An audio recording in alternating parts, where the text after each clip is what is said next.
बच्चों के विद्या अध्ययन का समय आया है। कृपा करके हमारे बच्चों को आप विद्या अध्ययन करवावें। आग्रह किया। चाहते राजा दशरथ जी महाराज तो अपने घर में ही गुरुकुल खोल लेते, ट्यूटर बुलाते, अपने घर में ही कोचिंग करवा देते। बच्चों को करवाते कि नहीं करवाते?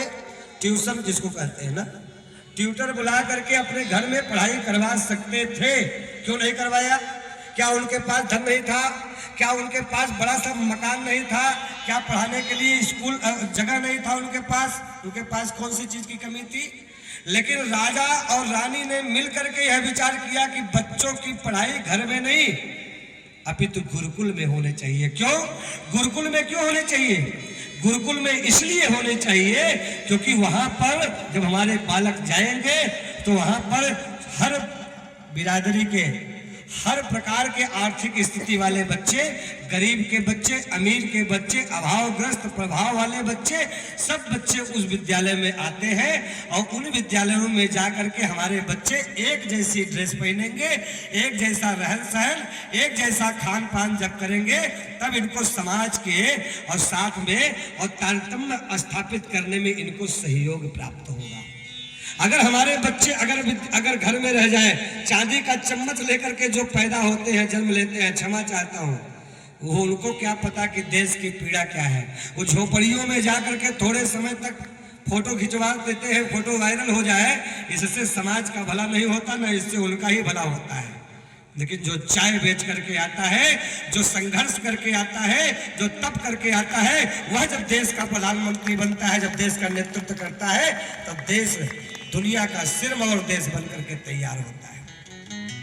ये कहां से होता है? ये माता पिता के संस्कार और समाज के छोटे छोटे बिरादरी, छोटे छोटे लोगों के घरों में जिनको लोगों ने उपेक्षित कर दिया, ऐसे घरों में जाकर के प्रेम से भोजन करना, इनसे आत्मीय संबंध बनाना, इनको अपने आपस में जोड़ना। जो ये सीख गया, जो यह कर करके आता है, उसके जीवन में किसी भी प्रकार का कोई समस्या नहीं होता है। आज देखिए, आज यही सब देश के अंदर आप लोगों को भी दिखाई दे रहा होगा। आज सर्वे आया है, सर्वे के रिपोर्ट में पूरे भारत के अंदर जितने मुख्यमंत्री हैं, जितने राज्य के, उसमें हमारे माननीय योगी जी प्रथम आए हैं। आज सर्वे में आज प्रथम आए हैं। 35 से 37% लोग, 37% लोग इनको आज ज्यादा से ज्यादा लाइक कर रहे हैं। दूसरे नंबर पर ताड़ुका चच्ची, हाँ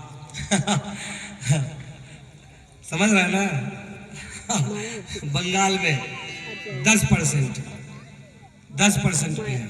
हाँ, अब आप सोचो, जो धर्म पे लगा हुआ है, जो देश का काम कर रहा है, जिसने सर्वस्व त्याग दिया, समाज भी उसके लिए धीरे धीरे उसको आगे बढ़ाता ही है। सत्य परेशान होता है लेकिन पराजित नहीं होता है। भगवान राम, लक्ष्मण, भरत, शत्रुघ्न चारों भाई विद्या अध्ययन करने के लिए गए और विद्या अध्ययन करते, उनको विद्या अध्ययन करने की क्या आवश्यकता है?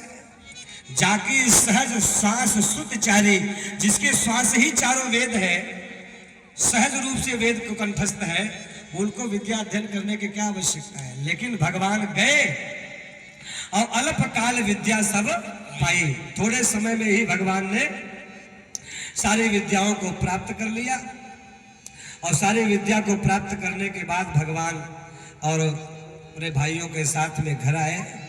थोड़े समय के बाद एक घटना घटी। संसार के अंदर जितने भी राक्षस हैं, सब लोगों ने अपना डेरा जमा लिया। कहीं कोई धर्म कर्म नहीं हो पा रहा है। गांधी के पुत्र विश्वामित्र जी महाराज ने उस समय एक बीड़ा उठाया। जिस समय समाज के ऊपर संकट आता है भाई बाप, उस समय कोई साधु और सन्यासी ही समाज के लिए खड़ा होता है। हमेशा आपने देखा होगा, समर्थ गुरु रामदास अगर नहीं होते तो शिवाजी जैसा व्यक्ति आगे नहीं बढ़ता। माता का भी रोल है, जितना माता पिता का रोल होता है उतना ही रोल गुरु का भी होता है। गुरु का रोल कम नहीं है।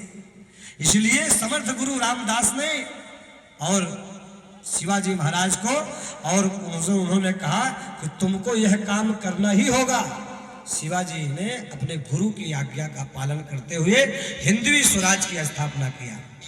अब आज भगवान राम और विश्वामित्र जी महाराज ने भी विचार किया कि धर्म जो छीन हो रहा है, जो राक्षसों ने आकर के यहाँ पे डेरा जमा लिया है, और जितने धार्मिक लोग हैं, जितने साधु संत महात्मा सज्जन लोग हैं, इनको मारा जा रहा है और धर्म की हानि हो रही है, इसके लिए इन्होंने एक यज्ञ करने का विचार किया।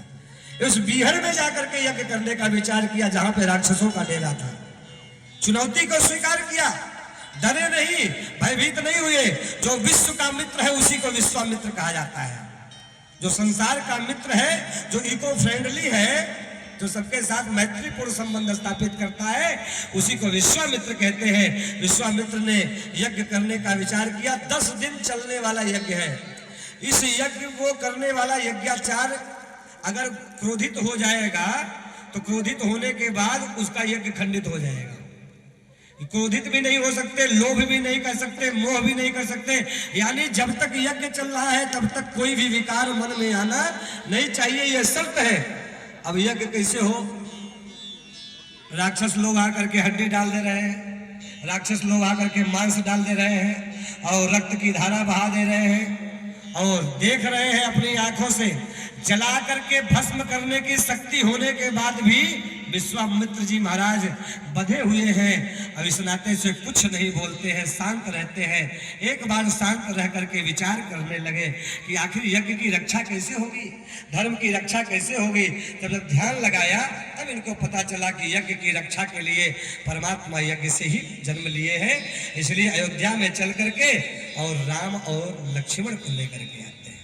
राम को लाने के लिए आए तो लक्ष्मण तो इनके साथ ही चलते हैं, तो राम जी को लेने के लिए और अयोध्या में आ रहे हैं। मार्ग में दशरथ जी महाराज को जब पता चला, भैया समझ में आ रहा है ना, दशरथ जी महाराज को जब यह बात समझ में आई, दशरथ जी महाराज को जब बात समझ में आई, उनको सुनाई दिया कि विश्वामित्र जी महाराज आ रहे हैं, तो दौड़ करके मार्ग में विश्वामित्र जी महाराज का स्वागत किया, उनकी अगवानी की और उनको लेकर के आए और उनको सिंहासन पर बिठाया, उनके चरण पखारे, उनको जलपान कराए। जलपान कराने के बाद तब पूछे कि गुरुदेव कैसे आना हुआ। तब विश्वामित्र जी महाराज ने कहा कि हे राजन, इस समय संसार में अधर्म बढ़ता जा रहा है, धर्म की हानि हो रही है, जगह जगह पर राक्षसों का डेरा बढ़ता जा रहा है। अब इसलिए कोई धर्म कर्म हो नहीं पा रहा है। इसलिए मेरा आग्रह है, 5 मिनट, हाँ सबको मेरा आग्रह है कि ऐसा कुछ काम हो जिसके कारण से यज्ञ की रक्षा हो जाए। राजा दशरथ जी महाराज ने कहा, हे गुरुदेव, हे गुरुदेव। राजा दशरथ जी महाराज ने कहा, हे गुरुदेव, आप पूरी सेना ले लीजिए, आप हमको ले लीजिए, सारी संपत्ति ले लीजिए, आप जो कहिए सो हम करने के लिए तैयार है, आप आज्ञा तो करिए। विश्वामित्र जी महाराज ने कहा कि बस अपनी बात पे कायम रहिएगा राजा दशरथ जी महाराज, हम जो मांगेंगे उसको आपको देना पड़ेगा। अभी आपने कहा है कि जो आप मांगेंगे हम उसको देंगे, तो आप अपनी बात पे केवल कायम रहिए। दशरथ जी महाराज ने कहा कि भाई हमारे यहाँ तो एक टेक है कि रघुकुल रीत सदा चली आई, हम लोग जो एक बार कह देते हैं उसमें पीछे नहीं हटते हैं, चाहे प्राण भले चले जाए लेकिन उससे पीछे नहीं जाएंगे। बस तुरंत विश्वामित्र जी महाराज ने कहा, हमको आपकी आवश्यकता नहीं है, मुझे आपके धन की आवश्यकता नहीं है, मुझे आपके सैनिकों की भी आवश्यकता नहीं है, मुझे तो केवल आपके 2 पुत्रों की आवश्यकता है। मुझे राम और लक्ष्मण दे दीजिए, राम और लक्ष्मण के द्वारा ही हम इस यज्ञ की रक्षा कर देंगे। राजा दशरथ जी महाराज अवाक रह गए, राजा दशरथ जी महाराज विचित्र हो गए। राजा दशरथ जी को लगा कि लगता है कि हमसे सबसे कीमती चीज ये मांग लिए, हम तो दरिद्र हो गए, हमारे पास तो कुछ बचा ही नहीं। उन्होंने कहा, हे गुरुदेव, आप कृपा करके अपनी मांग पर पुनः विचार करिए। ये चौथे पन में 4 पुत्र को हमने प्राप्त किया है और इसमें से राम लक्ष्मण मेरे दोनों नेत्र के 2 पुतली हैं। अब इनको मैं दे दूंगा तो मैं किस नेत्र से संसार का दर्शन करूंगा। इसलिए राम देत नहीं बनत गोसाई। हे गोसाई, हे गुरुदेव, राम देते नहीं बनते हैं। आप हमसे राम को मत मांगिए, हमारा प्राण मांग लीजिए, हम देने के लिए तैयार हैं। हम संपूर्ण राज्य आपके श्री चरणों